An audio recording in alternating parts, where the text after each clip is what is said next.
Shalom teman-teman. Ya, Shalom.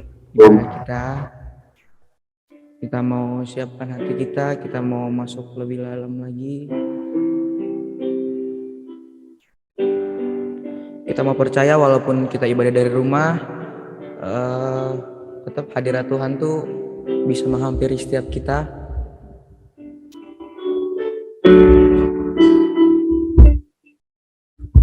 Kita mau angkat satu pujian, dekat padamu, itu rinduku.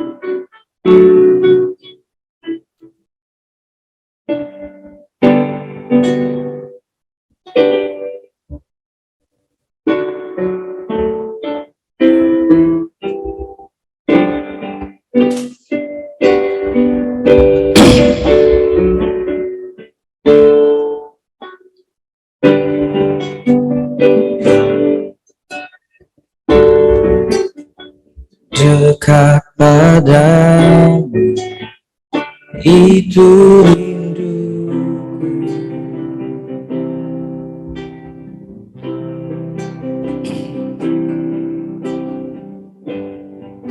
Setiap kataku, kau pun menunggu.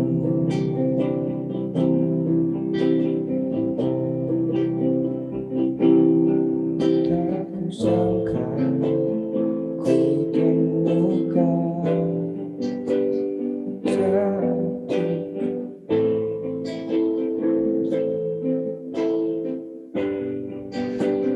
kini ku datang dan ku bawa hidupku,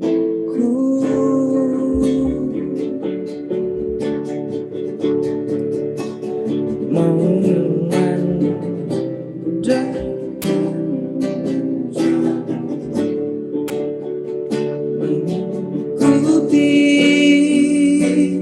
kebaikanmu, mengejar hadirmu dalam hidupku.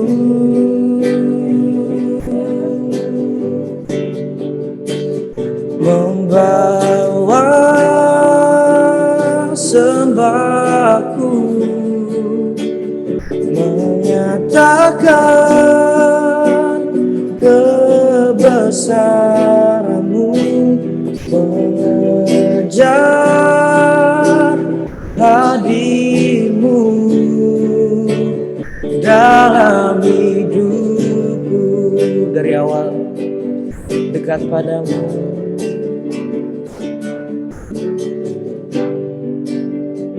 dekat padamu, itu rinduku. Setiap kataku,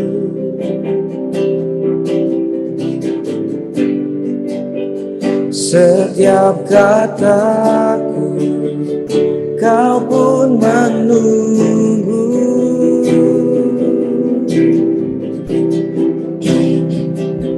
Tak kusangka ku temukan satu kasih yang abadi. Kini ku datang dan ku bawa hidupku,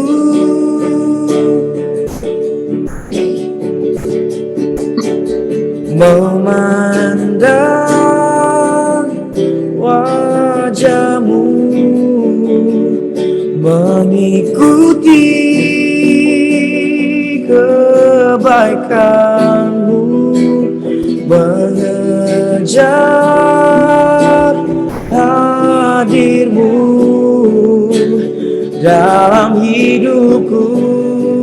Membawa sembahku Tuhan, membawa sembahku, menyatakan kebesaranmu, mengejar hadirmu dalam hidupku, memandang wajah-Mu, memandang wajah-Mu, mengikuti kebaikan-Mu, mengejar hadir-Mu dalam hidupku.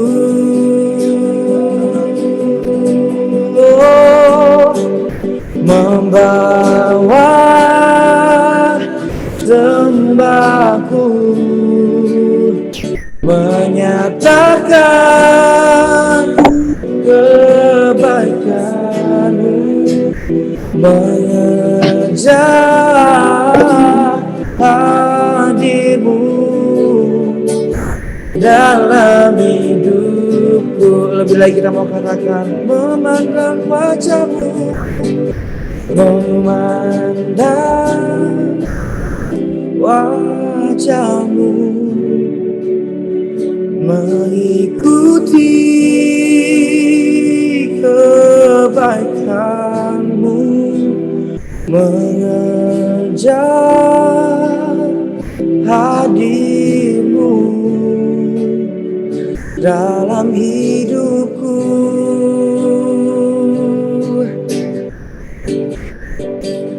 Membawa sembahku, menyatakan kebesaran-Mu, mengejar hadir-Mu dalam hidupku, mengejar hadir-Mu, mengejar hadir-Mu dalam hidupku, mengejar hadir-Mu Tuhan, mengejar hadir-Mu di dalam hidupku. Oh, mari kita bawa pujian kita kepada Tuhan.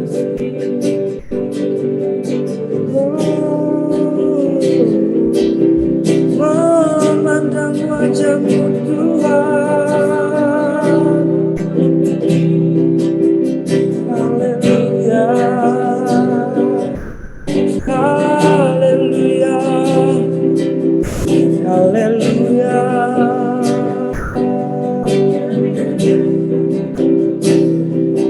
Tiada Allah seperti-Mu. Haleluya. Oh, kami mau memandang wajah-Mu Tuhan, mengejar hadir-Mu Yesus.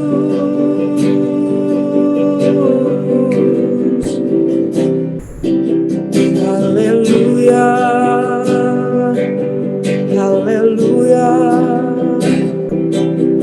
haleluya. Memandang wajah-Mu, oh, haleluya, haleluya, haleluya.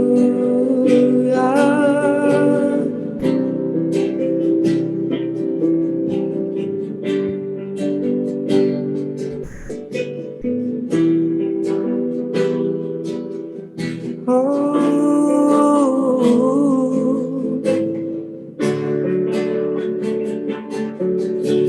haleluya, haleluya.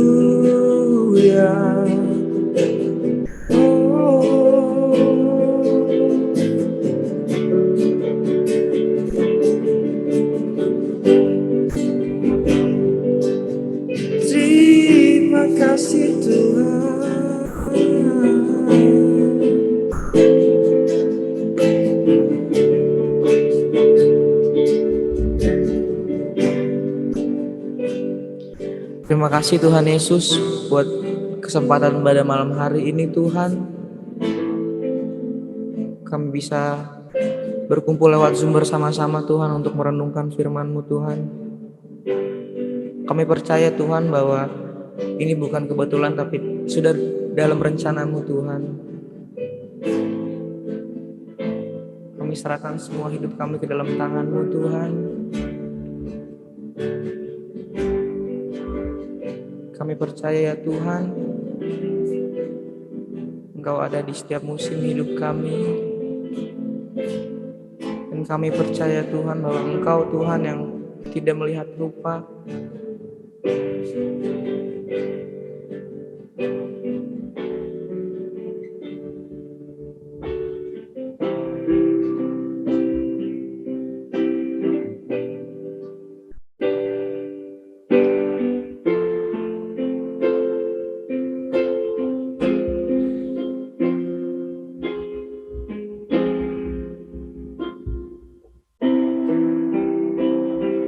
Kita mengangkat satu pujian, ku tak dapat lupakan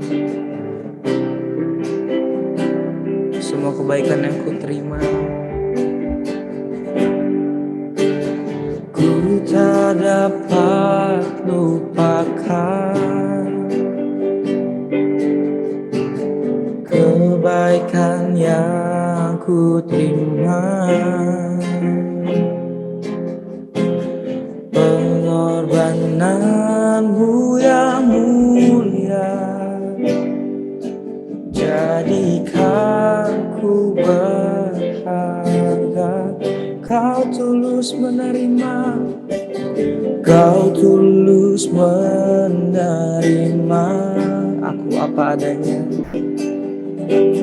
Aku apa adanya.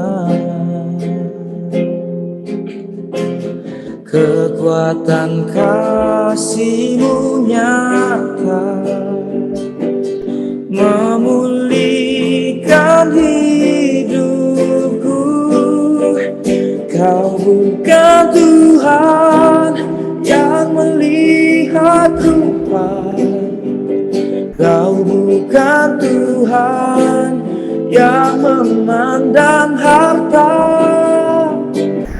Hati hamba yang selalu Kau cari, biar Kau temukan di dalamku. Selama ku hidup, ku mau menyembah-Mu, sebab Engkau sangat berarti bagiku. Yang terbaik yang ada padaku, ku persembahkan kepadamu. Yesusku, lebih lagi kita mau katakan, ku tak dapat lupakan, ku tak dapat lupakan kebaikan yang ku terima, kebaikan yang ku terima. Pengorbanan-Mu yang mulia jadikan ku berharga.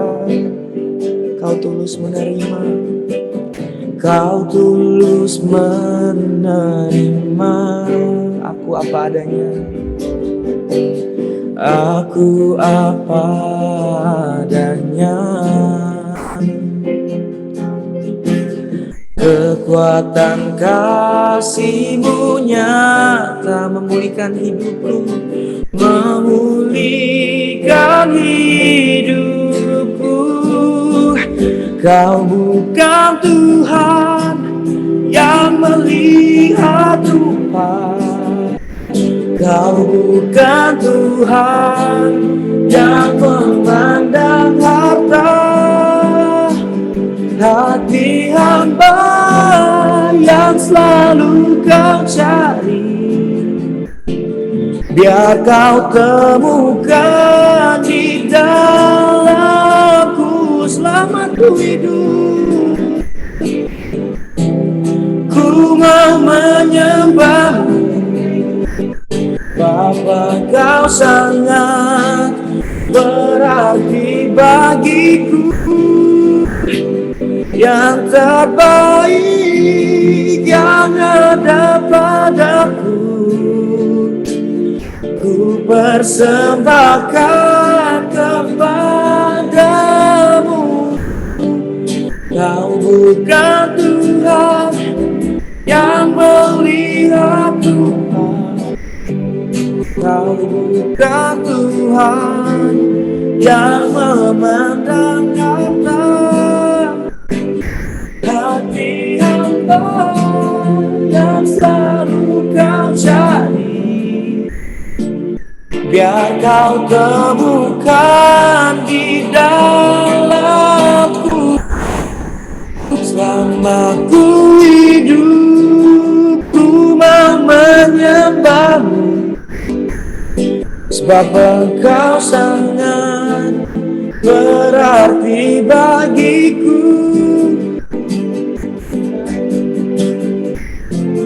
Yang ada padaku, ku persembahkan kepadamu. Yesusku yang terbaik, yang terbaik yang ada padaku, yang terbaik, yang terbaik yang ada padaku, yang terbaik, yang terbaik yang ada padaku, ku persembahkan kepadamu. Yesusku, Saya serahkan kepada hambanya.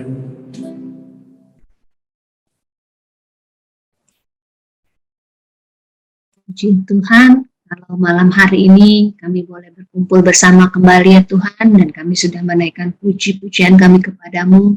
Biarlah kiranya puji-pujian ini boleh menyenangkan hatimu ya Tuhan.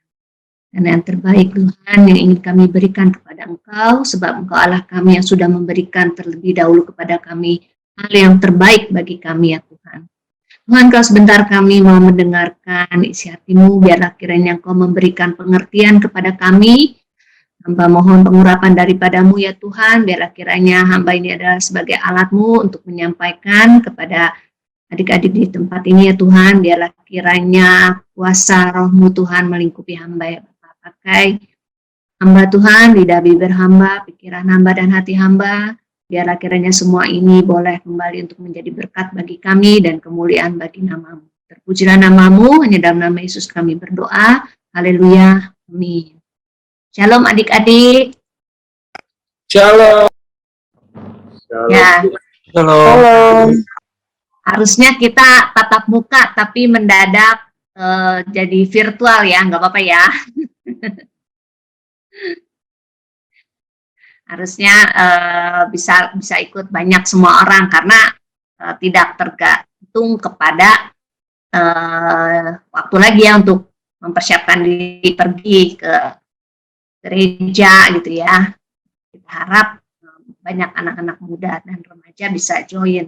Mungkin di minggu-minggu berikutnya kali ya, dengan cukup waktu untuk share informasi tentang ibadah secara online. Ya, tema malam ini saya dikasih tentang uang bukan segalanya. Waktu dapat tema ini saya sampai mikir lama juga gitu ya. Sampai saya tanya sama Pak Bowo, sama anak-anak saya, menurut kalian bagaimana tentang uang bukan segalanya? Ya seru deh jadi perdebatan ya. Jadi perdebatan. Terus kata Pak Bowo, ya bilang uang bukan segalanya, tapi masalahnya segalanya butuh uang katanya. Segala sesuatu butuh uang. Nah, kita nggak tahu apakah benar apa enggak ya. Apakah benar maksudnya segala sesuatu tuh harus dengan uang atau butuh uang gitu. Sekarang saya tanya sama kalian juga nih, kalian boleh bebas juga mengungkapkan pendapat ya. Menurut kalian apa segala sesuatu itu memang harus dengan uang atau butuh uang? Yang setuju ya coba kasih angkat tangan. Pada di off nih kameranya. Saya mau hitung dulu yang setuju ya, yang setuju, yang bilang nggak semua, apa maksudnya tidak segala sesuatu itu butuh uang gitu. Yang jawab iya, mesti kasih ikonnya, reactionnya tunggu ya. Kalau yang jawab iya, reactionnya jempol kali ya. Yang jawab tidak, reactionnya raise hand. Coba.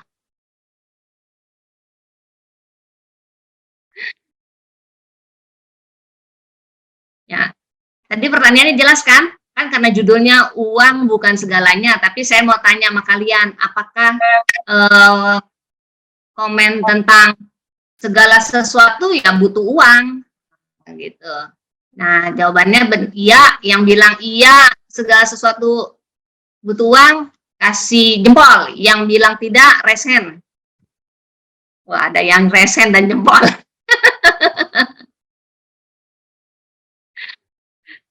Saya mau hitung dulu nih.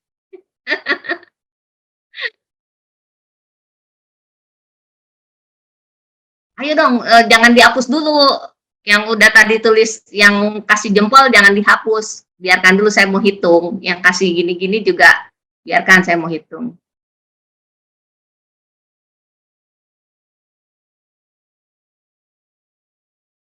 Yang kasih jempol ada satu. Kenapa? Lalu perlu uang ya, Pin? Yang kasih jempol ada 1, 2, 3. Pada hilang-hilang nih. 4. Kalau reaction cepat hilang, Ci, memang. 5. Oh gitu. Iya, bukan kita hilangin, Oke. emang hilang. Ya. Banyak yang menjawab bahwa segala sesuatu butuh uang. Oke, kita baca dulu deh dari firman Tuhan yang diberikan pada malam hari ini. Di 1 Timotius 6 ayat 10. Ya, ayat yang pertama ini saya bacain. Sebab akar segala kejahatan ialah cinta uang. Sebab oleh memburu uanglah beberapa orang telah menyimpang dari iman dan menyiksa dirinya dengan berbagai-bagai duka. Ya. Di sebelum ayat ini, ayat 9, ya, masih dalam perikop yang sama, perikop tentang bla bla bla cinta uang, ya. Ini dikatakan bahwa tetapi mereka yang ingin kaya terjatuh ke dalam pencobaan, ke dalam jerat, dan ke dalam berbagai-bagai nafsu yang hampa dan yang mencelakakan, yang menenggelamkan manusia ke dalam keruntuhan dan kebinasaan. Jadi di dalam satu perikop ini, 1 Timotius 6 ayat 10 dan sebelumnya ayat 9, ini Tuhan sudah menyatakan ya bahwa ketika orang itu cinta akan uang, mengejar kekayaan, maka mereka itu akan mengalami berbagai macam pencobaan ya, masuk ke dalam jerat ya, sehingga akhirnya ada yang mengalami menyimpang dari iman. Kenapa bisa begitu? Ada yang bisa tahu jawab?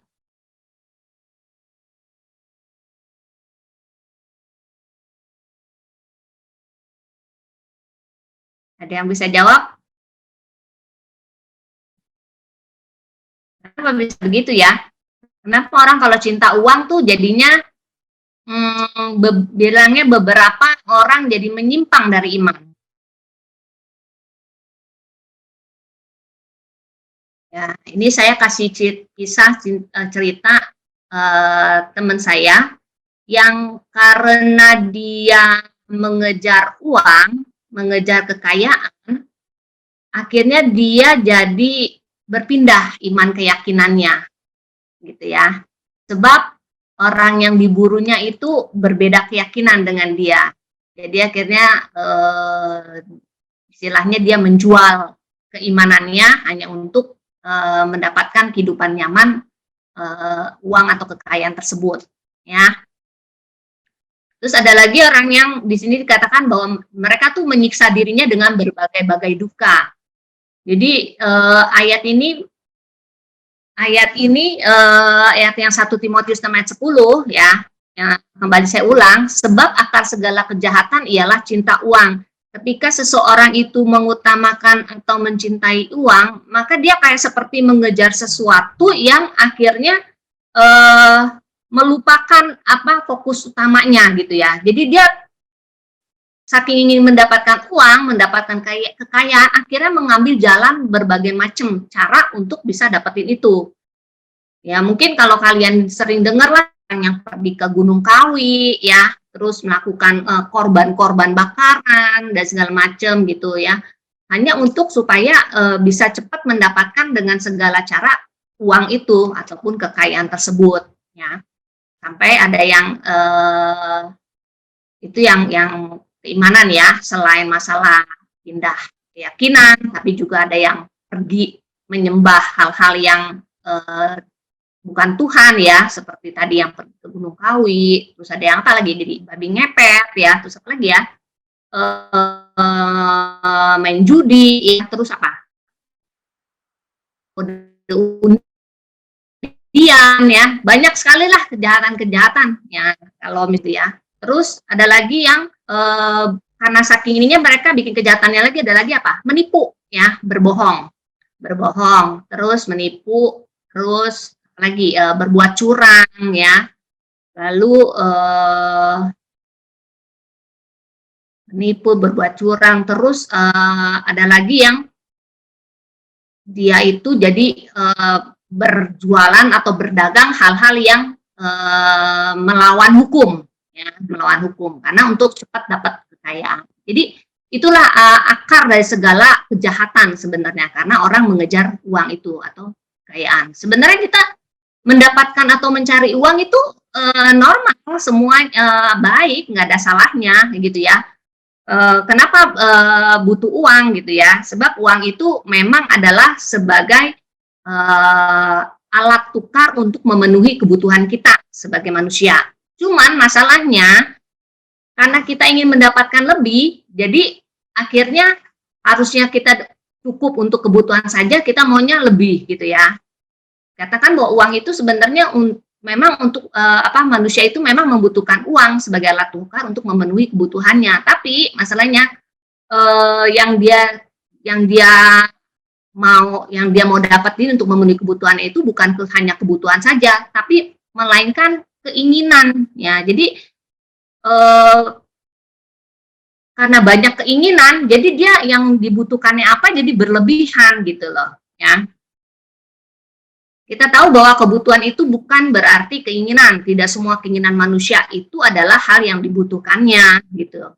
Jadi uang itu juga sebenarnya adalah alat bantu kita untuk mencapai suatu tujuan. Tapi bukan berarti uang itu dijadikan sebagai tujuan daripada hidup kita ya. Seperti ada pepatah mengatakan makan untuk hidup, bukan hidup untuk makan ya.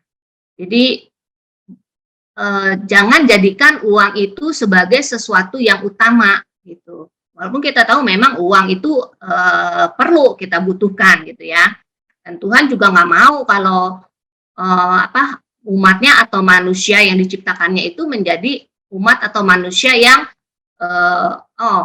kata Tuhan uang itu sumber kejahatan. Jadi saya nggak mau pegang uang deh. Saya nggak mau cari uang misalnya. Saya nggak mau pegang nggak mau kejar-kejar uang. Oke. Nah, karena dia mau menghindari uang segala macam, yang penting saya hidup beriman sama Tuhan. Saya percaya Tuhan itu akan memenuhi segala kebutuhan saya. Ya. Lalu dia tidak melakukan apa? Tidak melakukan bagiannya. Itu juga namanya dia menjadi seorang yang malas dan juga mencobai Tuhan. Ya. Sebab yang namanya kita beriman kepada Tuhan, kita juga butuh suatu karya atau hasil ya, kita juga butuh suatu tindakan, butuh sesuatu hal yang kita lakukan, nggak cuman diucapkan di mulut saja ataupun dalam bentuk kata-kata saja ya. Di dalam perikop Timotius ini juga di ayat yang 17 dikatakan bahwa peringatkanlah kepada orang-orang kaya di dunia ini agar mereka jangan tinggi hati dan jangan berharap pada sesuatu yang tidak tentu seperti kekayaan, melainkan pada Allah yang dalam kekayaannya memberikan kepada kita segala sesuatu untuk dinikmati. Ya, seperti tadi pertanyaan saya yang pertama, apakah benar segala sesuatu itu membutuhkan uang? Dan dia ada yang jawab iya dan ada yang jawab tidak. Sebenarnya enggak semua itu membutuhkan uang, ya. Sebab uang itu nggak bisa beli segala sesuatu, ya. Seperti contohnya uang itu nggak bisa beli ketenangan, nggak bisa beli damai sejahtera, nggak bisa tuh beli kasih atau sukacita, kebaikan dan kemurahan. Uang tuh nggak bisa membeli hal-hal seperti itu, ya. Hal-hal seperti itu hanya bisa diberikan oleh Allah. Jadi yang tadi jawab segala sesuatu butuh uang, ya itu jawabannya masih kurang tepat gitu ya. Jadi bahwa nggak semuanya bisa dilakukan atau membutuhkan uang, ya. Karena yang tadi saya sebutkan bahwa uang itu juga nggak bisa membeli yang namanya ketenangan, damai sejahtera, kasih dan kebahagiaan dan segalanya, ya. Dan uang juga nggak bisa menyembuhkan. Ya, walaupun memang dalam kita sakit, kita butuh uang, tapi bukan berarti uang itu jaminan untuk seseorang itu menjadi sembuh. Ya, uang itu cuma kembali lagi adalah alat. Yang memberikan kesembuhan itu adalah Tuhan Allah, pemilik kuasa untuk menyembuhkan. Gitu ya. Jadi uang nggak bisa menyembuhkan. Saya jadi teringat suatu hari ada seorang kaya. Saya baca dari mana ya, WhatsApp atau pokoknya ada orang share gitu lah, kisah orang kaya yang sakit. Tuh. Orang kaya ini semasa hidup dia merasa bahwa dia sudah melakukan perbuatan baiklah gitu ya, menurut dia gitu ya. Dia suka pergi menyumbang gitu kan ya, memiliki karyawan yang banyak, dia seorang pengusaha gitu ya. Memiliki karyawan segala macam, menurut dia sih dia sudah berlaku baik. Suatu hari dia sakit keras dan dinyatakan hidupnya akan sebentar lagi. Terus malaikat datang sama dia gitu kan ya, kamu umurnya hanya tinggal beberapa waktu lagi katanya, kasih malaikat. Loh kenapa? Ya karena kamu sudah sakit parah katanya gitu kan. Tapi saya kan punya uang banyak, saya punya ini dan itu katanya gitu, kata si orang kaya berdalih kan, boleh nggak saya dikasih kesempatan untuk hidup, nah gitu kan. Tapi uang kamu nggak bisa untuk apa-apa, menurut si malaikat itu memberitahukan si orang kaya ini. Begini deh, akhirnya mereka berdiskusi lah ceritanya. Singkat cerita, si malaikat menyetujui. Oke, kata si malaikatnya, kalau ada sekian orang yang berdoa untuk kesembuhan kamu, maka kamu akan disembuhkan, si malaikat. Itu pertama dibilangnya 100 gitu kan ya. Ya sanggup, kata si orang kaya, karena dia pikir dia punya karyawan ribuan gitu ya, dan dia punya dan sering, dia pikir saya sering menyumbang ke satu yayasan asuhan gitu, yayasan anak-anak gitu ya, pasti banyakan doa buat saya dong gitu ya. Ditunggu malaikat datang lagi. Kamu tahu katanya, tidak ada 100 orang yang berdoa buat kamu. Oh ya, dia kaget si orang kaya. Saya pikir kan ada banyak ratusan orang yang berdoa buat dia gitu kan, karena dia orang kaya gitu kan, karyawannya banyak gitu. Gini, dikurangin sampai di beberapa kali, terakhir si malaikat bilang ya waktu habis katanya. Terus tapi ada yang berdoa untuk kamu katanya gitu. Kalau nggak salah itu cuman 3 orang kalau nggak salah. Terus si ini bertanya, berarti saya sudah waktunya meninggal ya. Terus kamu mau menyadari nggak, kata si malaikat, boleh nggak saya tahu siapa yang berdoa untuk saya katanya. Terus si malaikat ini bilang, yang berdoa untuk kamu ya istri kamu dan anak kamu. Dan si orang kaya itu pun sedih gitu ya.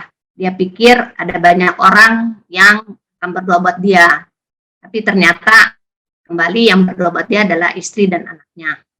Dan istri dan anaknya ini adalah orang yang sebenarnya dekat dengan dia, tapi sama si orang kaya ini disia-sia gitu. Istilahnya maksudnya tidak diperhatikan gitu ya. Nah Nah, itu cerita kisah tentang orang kaya. Ini cuma ilustrasi doang bahwa tapi ini ada beberapa kejadian yang memang mengalami hal seperti ini juga gitu, bahwa mereka memiliki kekayaan, memiliki uang, tapi ketika begitu mereka diperhadapkan pada sakit dan kematian, uangnya itu nggak bisa diapa-apain gitu ya. Uangnya itu nggak bisa bilang, walaupun bilang sama dokter, dok ini saya punya uang banyak segala macam, coba dong cari obat atau suntikan yang bisa bikin saya langsung cepat sembuh. Nah, dokternya juga bingung kan, kasih saya cari obat atau suntikan yang bikin saya awet muda, hidupnya panjang misalnya. Dokternya juga nggak bisa menemukan ya, mau kamu punya uang banyak, miliaran, triliunan segala macam, tidak bisa membeli hal seperti itu. Ya. Terus yang berikutnya adalah bahwa uang juga tidak bisa mengampuni dosa. Ketika seseorang tadi sudah terjerat di dalam kejahatan karena cinta uang, karena kejahatannya, maka dosanya itu tidak ada pengampunan atas uang yang walaupun dia dapat gitu ya. Misalnya dia sudah ke Gunung Kawi atau piara tuyul gitu ya, uangnya banyak triliunan, atau dia menang undian gitu ya, atau dia berdagang atau dia berbuat curang misalnya, atau dia menipu, melakukan penipuan, macam-macam penipuan itu ya. Ketika uangnya banyak itu nggak bisa untuk, kemarin saya habis menipu, ini buat pengampunan dosa, siapa yang mengampunin gitu ya. Kalau zaman dulu ceritanya tahun berapa itu pernah sampai ada surat penghapusan dosa ya, yang umatnya harus beli dari pendeta lah atau pastor atau orang ini gitu ya. Nah itu sempat ada masa seperti itu gitu, dimanfaatkan. Ya, zaman dulu lagi bangsa Israel kalau mau pengampunan dosa dia harus menyembeli kambing, kerbau, ya segala macam. Nah itu harus membeli dengan uang. Nah, apakah ketika seseorang itu berbuat dosa lalu dia beli kambing, dosanya diampuni, terus dia berbuat dosa? Rasanya itu semua uang yang didapat pun nggak akan bisa menutupi dosa yang sudah bertumpuk-tumpuk gitu ya. Satu dosa satu korban, satu dosa satu korban. Uang tidak bisa mengampuni dosa. Yang berikutnya adalah uang juga nggak bisa menyelamatkan. Kalau kita sudah masuk dalam kejahatan karena cinta uang, ya nggak ada kata lain lagi bahwa uang itu nggak akan bisa menyelamatkan. Yang hanya bisa menyelamatkan adalah Tuhan kita Yesus Kristus.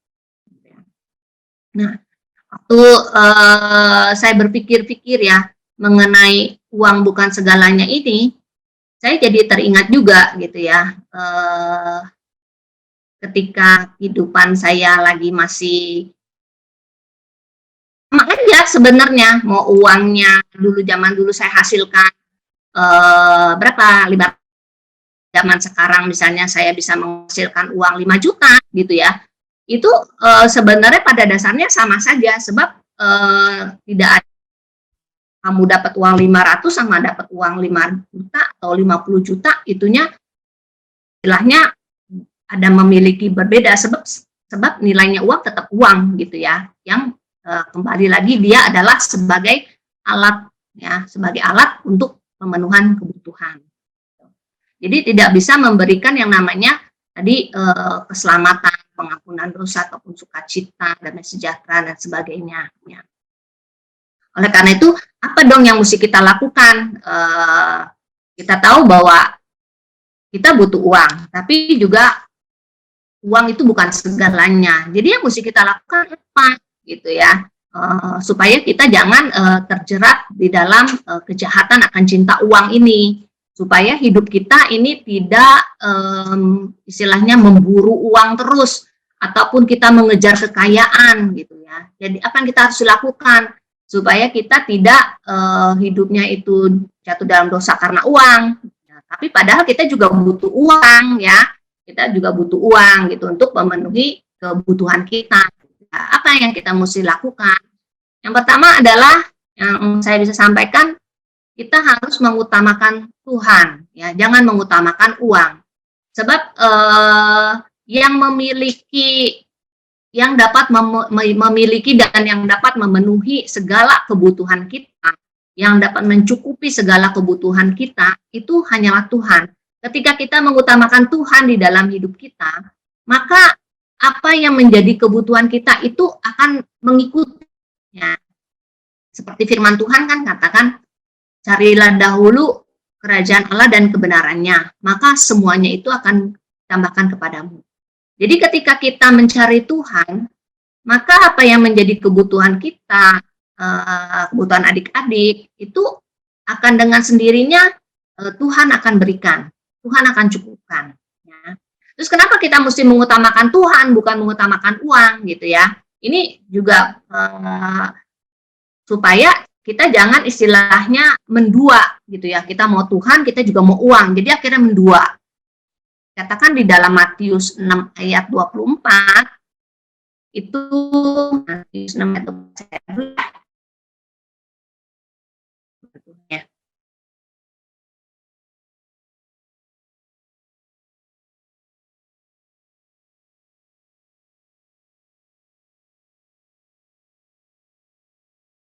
Matius 6 ayat 24.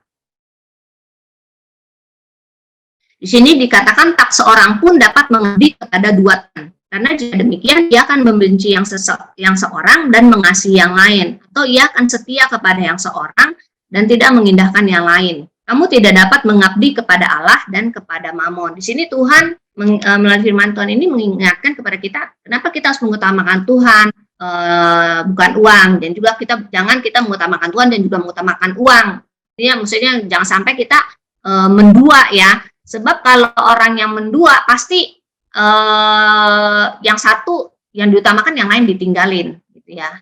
Sini firman Tuhan katakan kamu tidak dapat mengabdi kepada Allah, tapi juga kepada Mamon. Mamon di sini adalah uang ya, uang. Terus yang kedua adalah yang harus kita lakukan selain tadi yang pertama utamakan Tuhan ya, bukan uang ya, karena Tuhan yang akan mencukupkan segala kebutuhan kita. Yang kedua adalah kita jangan khawatir atas penghidupan kita. Kita jangan khawatir atas penghidupan kita. Kita baca di Matius 6 ayat 25 ya, masih di dekat situ juga. Karena itu aku berkata kepadamu, janganlah khawatir akan hidupmu, akan apa yang hendak kamu makan atau minum, dan janganlah khawatir pula akan tubuhmu, akan apa yang hendak kamu pakai. Bukankah hidup itu lebih penting daripada makanan dan tubuh itu lebih penting daripada pakaian? Jadi dikatakan firman Tuhan bahwa kita jangan khawatir atas penghidupan kita. Kita harus memiliki iman keyakinan yang teguh kepada Tuhan, bahwa Tuhan akan memberikan kecukupan segala sesuatunya pada waktunya dan sesuai kehendaknya Tuhan. Ya. Jadi Tuhan tidak akan pernah membiarkan anak-anaknya itu sampai mengalami istilahnya kesulitan ya. Kalian pernah bacakan ayat firman Tuhan yang dikatakan bahwa masakan orang meminta roti kepadanya diberikan batu gitu ya, minta roti kasih ular yang seperti itu ya. Kalian ada pada dengar ya. Nah, sama Tuhan Allah kita itu Tuhan Allah yang memiliki kuasa yang tak terbatas. Dia akan memberikan dan mencukupkan apa yang menjadi kebutuhan kita. Karena itu kita janganlah khawatir atas segala penghidupan kita. Kita harus percaya kepada Tuhan bahwa Dia yang akan mencukupkan. Nah, itu bagian kita. Bagian kita yang berikutnya adalah yang harus kita lakukan. Kita harus melakukan apa yang menjadi bagian kita itu dengan sepenuh hati. Ya, kita jangan malas. Yang tadi saya bilang, bukan berarti oh kalau pegang uang, cinta uang, dosa. Saya gitu nggak mau. Saya nggak mau cari uang, nggak mau bekerja, ya kita nggak mau melakukan apa-apa. Nah itu juga salah. Tapi yang kita perlu lakukan adalah kita juga ambil bagian yang menjadi tugas dan tanggung jawab kita dengan sepenuh hati. Saya kasih ayatnya ini di Kolose 3 ayat 23.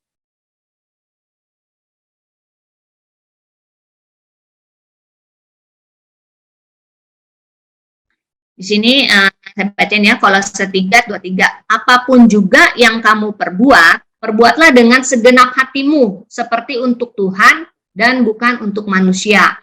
Jadi, kita harus mengambil bagian juga dalam hal ini, yaitu kita melakukan apa yang menjadi bagian kita atau tanggung jawab kita dengan sepenuh hati. Ya, yang bertugas menjadi pelajar, kalian belajar dengan baik. Karena ketika kalian belajar dengan baik, artinya kalian tidak menyia-nyiakan waktu. Waktu itu kan sangat berharga ya. Waktu itu bernilai loh, mengalahkan nilai uang sebenarnya. Jadi kalau kalian belajar dengan sungguh-sungguh pada masa kalian belajar, bersekolah, itu namanya kamu tidak menyia-nyiakan waktu. Pertama. Yang kedua, kamu tidak menyia-nyiakan uangnya orang tua, ya.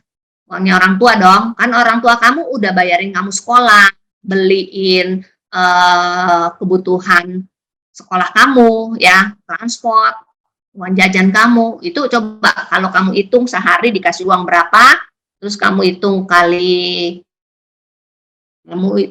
lagi dengan lamanya kamu sekolah, ya.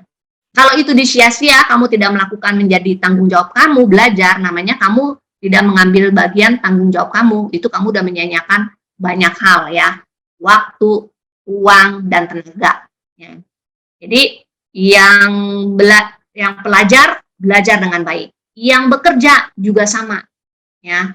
Yang bekerja juga sama, lakukan pekerjaan yang dipercayakan oleh Tuhan kepada kamu, yang dipercayakan rekan kerja kamu, atasan kamu, itu dengan sungguh-sungguh ya. Apapun yang kita lakukan, perbuat, itu perbuatlah dengan segenap hati kita ya. Saya kasih ilustrasi, ada seorang pekerja di mana tuannya pergi. Terus langsung si pekerja ini, tuannya udah pesan padahal, saya mau pergi ya, tolong kamu jaga ladang saya, kerja saya sudah malam macam. Orang ini dia mentang-mentang tuannya pergi, mumpung tuan saya pergi, ya kipas-kipas santai-santai. Kan pilihannya ya, malah dia menyiksa rekan kerja yang lain gitu ya, dia bermalas-malasan. Begitu tuannya balik, mendadak tawan deh dia. Ternyata dia nggak melakukan apa yang dititipkan tuannya. Nah itu adalah perbuatan yang salah dan tuannya tuh marah. Akhirnya pekerja itu pun dipanggil tuannya itu manggil algojo, pekerja itu ditangkap, dipukul dan dimasukin penjara. Ya. Sama seperti kita di dalam kita bekerja itu juga kita lakukan dengan sungguh-sungguh, apalagi sekarang zamannya fit gini ya, pekerjanya WFH, terus pelajar juga sama, belajarnya dari rumah. Kalian pasti mengalami ada masa istirahatnya seperti apa ya, apinya itu turun, apa ya, semangat belajarnya seperti kayak turun, benar ya? Ya, soalnya tanya, saya udah pooling juga beberapa sama keponakan saya, sama saya gitu ya. Gimana sih belajar secara online dengan secara tatap muka? Ya, plus minus katanya, tapi lebih banyak kan minusnya. Ya. Mereka menyadari, pertamanya mereka happy, senang, asik gitu ya. Begitu tes segala macam jadi gampang, bisa bet gitu kan, belajarnya bisa chatting, contek-contek sana sini gitu ya. Mereka exciting di situnya, tapi at the end mereka menyadari bahwa sebenarnya itu tidak memberikan value added buat mereka, tidak memberikan nilai tambah dengan pola belajar seperti itu. Mereka bilang kayak nggak belajar sih sebenarnya, jadi kayak zong gitu ya, nggak ada ilmu yang masuk gitu. Itu satu. Yang kedua adalah mereka kehilangan masa sosialisasinya. Nah, yang bekerja juga sama gitu ya. Di sini seharusnya kita melakukan apa yang menjadi bagian kita. Kalau namanya kita bekerja dari rumah, bukan berarti kita berleha-leha di rumah gitu ya. Bos nggak ngeliat ini gitu ya. Apa yang saya kerjain gitu kan. Nggak ada yang mantau, nggak ada yang monitor. Jangan dikira nggak ini. Kalau kalian pernah dengar lagu, mata Tuhan melihat apa yang kau perbuat. Baik yang baik, baik yang jahat. Oleh sebab itulah jangan berbuat jahat. Tuhan melihat. Jadi ketika walau kita bilang orang lain nggak ada yang lihat, bos saya nggak tahu, guru saya nggak tahu, ada Tuhan yang lihat, ada Tuhan yang menilai. Ya. Ketika kita menyanyiakan istilahnya kepercayaan bos kita, menyanyiakan kepercayaan guru kita dan orang tua kita dengan kita bermalas-malas belajar, sebenarnya kita akan mendapatkan suatu hukuman. Ya. Hukuman itu atau ganjaran itu mungkin ya bisa secara langsung, bisa dalam bentuk hal yang lain. Ya. Tapi proses-proses itu pasti akan kalian alami kalau kalian melakukan sesuatu yang tidak berkenan atau sesuai kehendak Tuhan. Ya. Saya dulu bekerja, kalau lagi ingat kemarin ini sempat ngobrol sama Pak Bowo ya, sempat Pak Bowo juga ngomong, dulu aku sempat sebel banget sama kamu katanya kalau kerja, sampai-sampai aku kan pernah ngomong kan, kamu gak usah pulang aja, mendingan tinggal aja di kantor. Percuma pulang sampai Jumat malam, udah bukan tidur, besok pagi-pagi udah berangkat lagi. Dia sempat mengalami sebel sama saya seperti itu. Terus saya bilang, ya saya memang merasakan pada satu periode itu saya bekerjanya sampai terlalu kelewatan, gitu. Sampai istilahnya waktunya nggak bisa diukur gitu ya. Tapi bukan karena maunya saya gila kerja, tapi memang ada satu kondisi di mana pada masa itu istilahnya bos saya kayak seperti memberi kepercayaan banget gitu loh sama saya tuh, yang saya memang selesai kerjakan gitu kan ya, sampai malam gitu. Pada waktu itu sih saya belum bisa mendapatkan hasil apa-apa dari atasan saya gitu ya. Bahkan pergerakan kenaikan gaji saya ataupun pergerakan posisi saya pun istilahnya boleh dibilang stagnan. Tapi saya tidak mengeluh gitu, saya cuma berdoa sama Tuhan dan saya meyakini ayat firman Tuhan ini bahwa yang saya lakukan Tuhan, saya melakukan ini bukan untuk bos saya, gitu ya, maksudnya bos saya di dunia. Tapi yang saya lakukan, saya kerja ini adalah sungguh karena saya melakukannya adalah untuk Engkau ya Tuhan. Jadi setiap orang boleh melihat bahwa saya ini adalah anakmu, orang Kristen yang bekerja dengan sungguh-sungguh ya. Dan itu Tuhan nyatakan sekitar berapa waktu, lumayan cukup lama juga gitu ya, dan Tuhan akhirnya memberikan istilahnya gaji yang baik dan tingkatan yang kenaikan dalam karir saya gitu ya, yang nggak pernah saya pikirkan deh gitu ya, yang nggak pernah masuk dalam rancangan saya gitu ya. Saya kuliah accounting, pada waktu itu saya pemikirannya saya akan menjadi seorang FA manager gitu ya, atau finance manager gitu ya, pokoknya atau finance director gitu ya, arahnya ke sana. Tapi rupanya berbeda gitu ya, berbeda alurnya, sehingga saya menjadi gado-gado.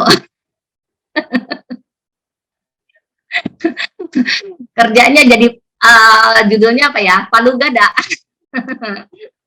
Seperti itu ya. Tapi Tuhan percayakan pekerjaan seperti itu buat saya ya, mungkin ya kemampuan atau talentanya seperti itu ya yang Tuhan berikan, dan itu yang memenuhi apa yang menjadi kebutuhan daripada perusahaan ataupun atasan saya. Nah, kembali lagi ke apa yang kita harus lakukan ya. Jadi 3 hal inilah yang utama yang saya mau sharingkan bagi adik-adik, bahwa yang harus kita lakukan adalah yang pertama, kita utamakan Tuhan dan bukan uang ya. Sebab Tuhan itu Allah kita adalah Allah yang guru ya. Allah kita itu Allah yang berkuasa gitu ya. Kenapa Allah yang memiliki kemampuan, Allah yang memiliki kuasa atas segala sesuatu ya. Uang itu cuma bagian kecil ya. Uang itu cuma istilahnya serpihan gitu ya. Nah, kenapa kita harus mengutamakan uang kalau kita bisa mengutamakan sesuatu yang lebih besar daripada uang ya. Jadi utamakanlah Tuhan dalam hidup kamu ya. Yang kedua adalah jangan khawatir atas segala penghidupan kita, Sebab Tuhan akan mencukupkan segala sesuatu. Tuhan akan memenuhi apa yang menjadi kebutuhan kalian, ya. Memenuhi kebutuhan kita ini enggak semata-mata itu hanya dalam bentuk uang loh, ya. Buat yang bersekolah, buat yang bekerja, ya, itu pemenuhan penghidupan kita itu Tuhan bisa berikan melalui satu, ya, kemampuan kamu hikmat berpikir. Jadi ketika kamu memiliki hikmat atau berpikir dengan baik, ya, kecerdasan itu mau dinilai dengan uang berapa banyak coba? Nggak bisa dinilai, ya. Nah, itu yang Tuhan bisa berikan sehingga kamu sekolahnya jadi pandai. Kalau sekolahnya pandai, kamu bisa dapat beasiswa, ya, atau kamu bisa lulus dengan cepat, ya. Banyak cara, ya. Dalam bekerja juga sama. Ketika kita diberikan hikmat kepintaran sama Tuhan, maka pekerjaan kita bisa cepat selesai, ya. Dan kita pun bisa istilahnya haus akan pekerjaan yang baru gitu. Ini saya udah selesai nih, Pak, Bu, ada lagi nggak yang mau saya bantu? Ada hal apa lagi nggak? Ataupun ketika nggak ada hal lagi yang perlu dibantu untuk kerjaan yang lain, kalian punya waktu untuk merefleks atau berpikir, ini pekerjaan yang saya sudah lakukan ini ada celah nggak? Atau sudah baik belum? Atau sudah mendapat nilai tambah belum? Di dalam belajar juga sama. Ketika kamu belajar, kamu mendapatkan hikmat pemikiran, kamu mulai berpikir, ini yang saya pelajari, ini udah memberikan istilahnya nilai tambah untuk pengetahuan saya belum ya? Kalau belum, apalagi yang mesti saya lengkapi nih? Saya masih punya banyak waktu luang, saya masih punya waktu energi, istilahnya punya banyak energi. Kalian bisa menambah lagi keterampilan kalian, misalnya kursus bahasa, ya, atau kursus apa lagi? Yang menambah nilai tambah buat kamu, macam-macam ya, mau kursus ya, mau kursus musik ya, selainnya kursus itu belajar di luar ini, terus komputer ya, segala macam ya, teknologi ya, itu bisa memberikan nilai tambah ya, les-les yang simpel-simpel juga bisa, segala satu bisa saja menjadi berkat ya. Belum lama yang terkenal apa tuh, foto selfie harganya miliaran. Ya kan? Saya sampai pikir, oh bisa sih selfie harganya miliaran? Emang ada yang menarik dari orang itu apa? Moto selfie gitu ya, sampai fotonya dia itu harganya miliaran gitu. Ya. Tapi ya istilahnya dia melakukan itu katanya 2 tahun ya. 2 tahun itu kan istilahnya dia menyempurnakan ya, improve dan melalui proses juga kan, ketekunan kan, akhirnya mendapatkan hasil. Foto selfie-nya dia bisa cukup bernilai mahal gitu ya. Tahu deh kalau saya yang foto selfie atau laku kali. Ya, karena kalau cuma ikut-ikutan doang atau baru ya nggak laku ya. Jadi banyak cara lah yang bisa Tuhan nyatakan gitu ya. Jadi kita nggak usah khawatir atas penghidupan kita. Banyak hal gitu ya bisa Tuhan tambahkan ya bagi kita. Jadi pemenuhan penghidupan itu nggak mesti semata-mata dalam uang, tapi dalam hal-hal yang lain, keterampilan kita ditambah gitu ya. Siapa tahu di antara adik-adik ini nanti ada yang menjadi orang gitu ya, atau ada penyanyi, atau misalnya Adrian masuk dapur rekaman ya. Terus siapa lagi ya, pemain musik di sini, ada yang bisa jadi pemain bola gitu ya, kita nggak tahu gitu ya. Nah itu penghidupan itu bisa Tuhan berikan dengan menambahkan keterampilan-keterampilan buat kalian. Gitu. Yang 3 adalah yang harus kita lakukan tadi, yang saya ingatkan lagi adalah kita bertanggung jawab, kita melakukan apa yang menjadi bagian kita dengan sepenuh hati ya, jangan kita setengah-setengah ya. Tuh. Mengenai uang ini, jadi saya ingat lagu itu tuh, kalian pernah dengar nggak lagu tentang uang? Lagu tentang uang, lagunya siapa tuh namanya, Niki Astria namanya. Saya sih nggak bisa nyanyinya, dia lupa ingat. Kira-kira kata-katanya begini nih, saya searching sendiri. Tiada lain, mereka mencari cara cepat untuk mendapatkan uang. oh uang, oh lagi-lagi uang gitu. Dengar tau nggak lagu maaf, lagu jadul yang memang uang bisa bikin orang senang bukan kepalang. Namun uang bisa juga bikin orang mabuk kepayang. Lupa sahabat, yang ini saya tahu punya. Lupa sahabat, lupa kerabat, lupa saudara, dan mungkin juga lupa ingatan. Uang, lagi-lagi uang. Kira-kira begitulah. Lagu zaman saya masih remaja kayaknya. Ya, mungkin sekarang mah nggak ngetren. Jadi, dulu aja ada penyanyi ini nyebutin bahwa uang itu bikin pusing, ya. Uang itu bikin pusing kepayang. Gitu. Firman Tuhan itu benar, ya, yang tadi disampaikan bahwa uang itu adalah akar dari segala kejahatan. Kalau kita tidak bisa mengaturnya, ya, mengikuti keinginan, bukan sesuai kebutuhan. Nah, juga saya mau sampaikan juga bahwa pada akhirnya nih, pada akhir zaman nanti, uang itu bisa membuat orang jauh daripada Tuhan. Saya baca di dalam 2 Timotius 3 ayat 2, keadaan manusia, di kondisi manusia pada akhir zaman. Dikatakan seperti ini, manusia akan mencintai dirinya sendiri dan menjadi hamba uang. Mereka akan membual dan menyombongkan diri. Mereka akan menjadi pemfitnah, mereka akan berontak terhadap orang tua dan tidak tahu berterima kasih, tidak mempedulikan agama. Di firman Tuhan sudah nyatakan bahwa pada akhir zaman nanti kondisi manusia itu seperti ini. Nah, supaya kita jangan masuk di dalam kondisi seperti ini, mulai dari sekarang kita harus introspeksi, periksa diri kita, apakah kita sudah melakukan yang tadi 3 hal itu, mengutamakan Tuhan, ya, tidak khawatir atas penghidupan kita, dan melakukan tanggung jawab yang menjadi bagian kita. Ya. Jangan kita menjadi berada di dalam kondisi seperti yang dinyatakan di 2 Timotius 3 ayat 2 ini, kondisi keadaan manusia pada akhir zaman. Bagaimana manusia itu akhirnya mencintai dirinya sendiri dan jadi hamba uang.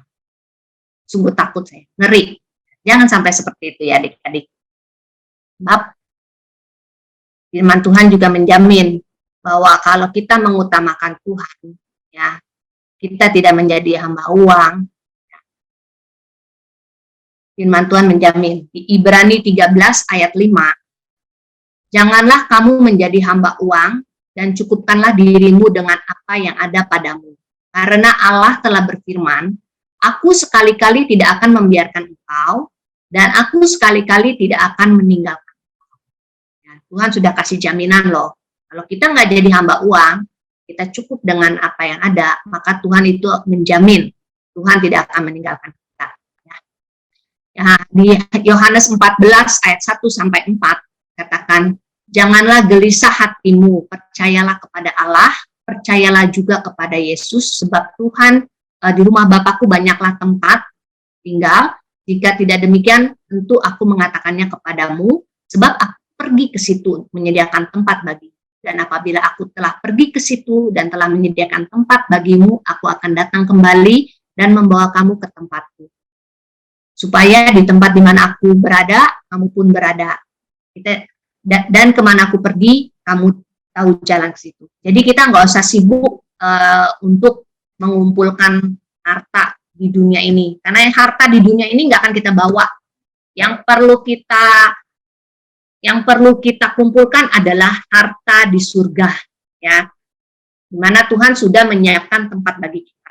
Jadi inilah sharing saya mengenai uang bukan segalanya ya adik-adik. Jadi kita perlu menyiapkan hati kita dan hidup kita. Jangan sampai kita dikuasain oleh uang. Jangan sampai kita dikuasain oleh keinginan kita untuk menumpuk kekayaan, mengumpulkan harta benda. Demikian, ada pertanyaan? Kalau ada yang mau di-sharingkan, bebas loh.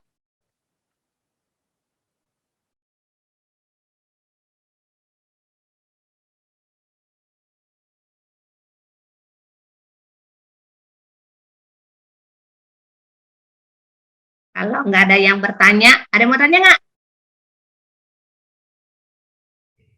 Teman-teman ada yang mau nanya ke Kak Om, Kak Novi, Bang Putra, Kak Alvin. Ada yang nanya ya? Ada pinter-pinter semua dong nih berarti.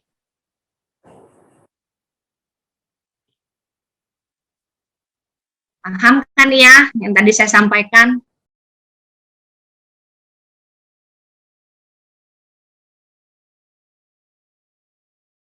Oke, kalau nggak ada pertanyaan, kita berdoa ya. Terima kasih Tuhan untuk firman-Mu pada malam hari ini Tuhan yang mengingatkan kepada kami agar kami waspada Tuhan. Janganlah hidup kami terjerat dan terpikat oleh uang ya Tuhan. Sehingga fokus kami berubah. Seharusnya kami mengutamakan Engkau Tuhan dalam hidup kami dan tidak khawatir Tuhan akan kehidupan kami, akan dunia ini ya Bapak. Melainkan biarlah kiranya kami boleh mengambil tanggung jawab kami atas bagian yang harus kami lakukan ya Bapak. Mampukan kami Tuhan di dalam prosesnya Bapak, berikan kami kemampuan, berikan kami kekuatan untuk kami melakukan ini ya Tuhan. Sehingga kami tidak masuk ke dalam bagian manusia yang ada pada akhir zaman, di mana mereka mencintai dirinya sendiri dan mencintai uang. Dan kami tidak mau menjadi bagian itu ya Bapak. Tapi biarlah kami boleh menjadi bagian di mana kami percaya kepada Engkau ya Tuhan.